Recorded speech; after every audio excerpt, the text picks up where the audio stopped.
Hello and welcome to Patki hospitals YouTube channel. मैं हूं doctor Shweta Kulkarni और आज हम बात करने वाले हैं आईवीएफ ट्रीटमेंट से जुड़ी हुई मिसअंडरस्टैंडिंग्स के बारे में। सबसे पहले ये मिसअंडरस्टैंडिंग पेशेंट्स को होता है कि आईवीएफ ट्रीटमेंट के दरमियान हमें पूरी तरह से बेड रेस्ट लेनी होगी। तो ये बिल्कुल आवश्यक नहीं है। आईवीएफ के दरमियान और आईवीएफ के बाद आप आपका रूटीन बिल्कुल नॉर्मल से शुरू रख सकते हैं। आपका जॉब जो है, आपका ट्रैवलिंग जो है, सब कुछ आप कर सकते हैं। दूसरी बात यह है कि आईवीएफ के दौरान डाइट का भी कुछ विशेष नियंत्रण आपको नहीं रखना है। जैसे हम आमतौर पे पेशेंट्स को कहते हैं कि बहुत ज़्यादा मीठी, बहुत ज़्यादा चिकनी यानी ऑयली और बहुत ज़्यादा नमकीन चीज़ों से आपको दूर रहना है, लेकिन इसके अलावा नॉनवेज बंद करो या ये बंद करो, इस तरह का कुछ भी एक्स्ट्रा प्रिकॉशन लेने की ज़रूरत नहीं है।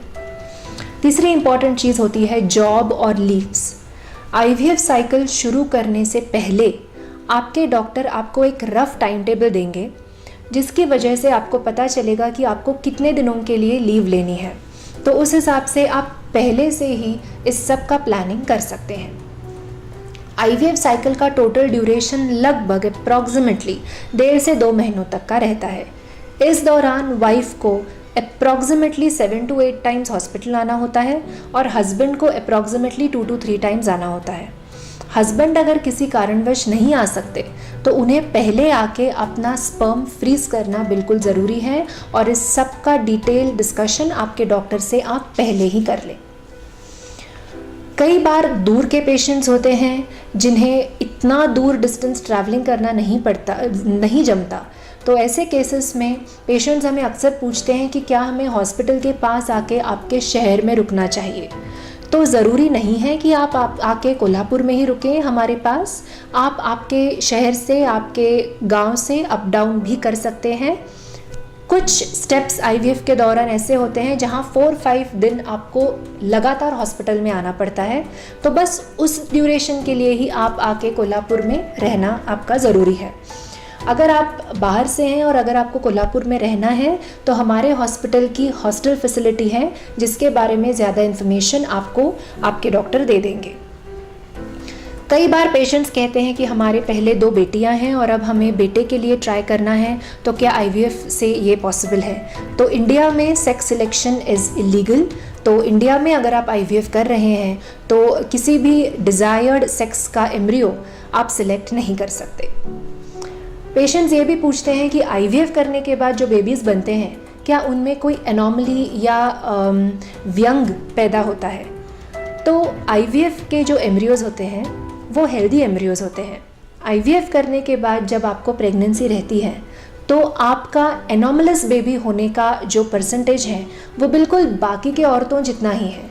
तो आईवीएफ के एम्ब्रियोज़ जब हम ट्रांसफ़र करके प्रेगनेंसी पाते हैं तो आप बिल्कुल हाई रिस्क में नहीं हैं कि आपके बेबी में कोई जेनेटिक एनॉमली हो या दिखने में कोई प्रॉब्लम हो। ऐसी कोई भी एक्स्ट्रा रिस्क आपको नहीं है।